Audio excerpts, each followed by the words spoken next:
We're talking about loans facing less stress in the near term given the Bank of Thailand's actions. When you say you will be prudent with provisioning for losses, what does that mean? What's the level for this year and next year?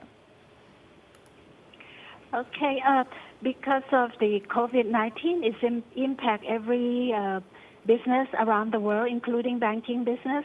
K-Bank has been accumulated the provision and Tier 1 for the past few years. So even though we have been accumulated, we need to do some more provision this year and maybe for the next year also. Does that also mean that you'll rein in spending in overseas expansions?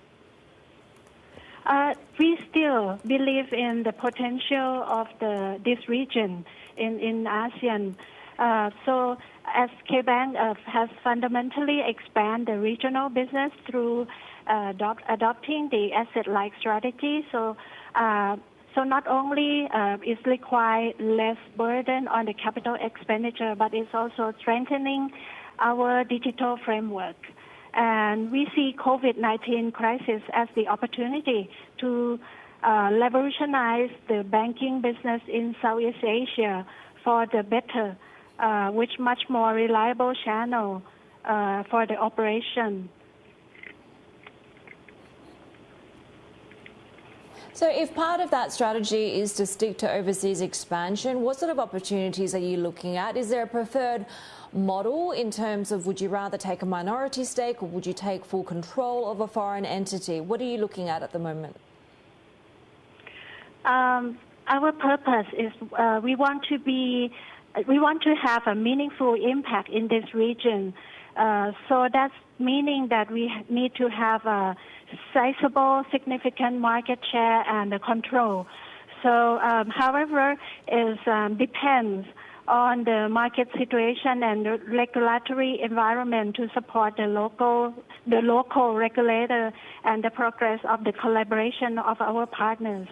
So we have intention to take control. Right. Does that apply then to Maspion in Indonesia and also Farmers Development Bank in Myanmar? Are you likely to take a controlling stake in those two banks?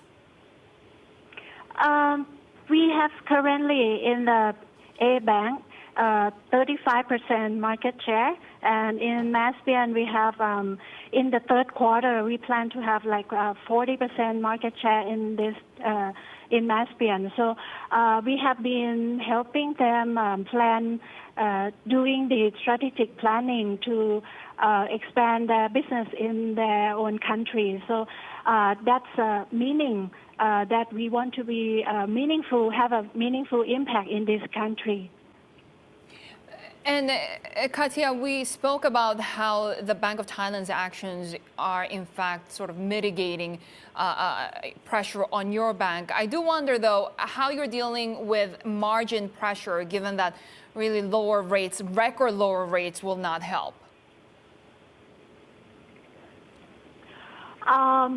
It's because of this given the relief measure from the government and Bank of Thailand, the pressure on the asset quality might be lower in the short term. However, I think there's still the pressure on the NIM from our loan portfolio. The COVID-19 potential loan exposure to the COVID-19 impact around almost 20%. Mainly it's from SME segment, which is around 12 billion US dollar.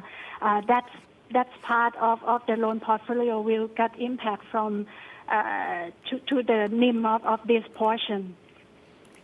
Kattiya, if you need to do more cost-cutting measures, where would those cuts come from? Because we have seen global bank CEOs take pay cuts, not to mention bonus reductions as well for executives. Yeah, for the past few years, we have been doing the cost management and the productivity improvement. For example, like last year, we have saved almost like 7 billion baht last year.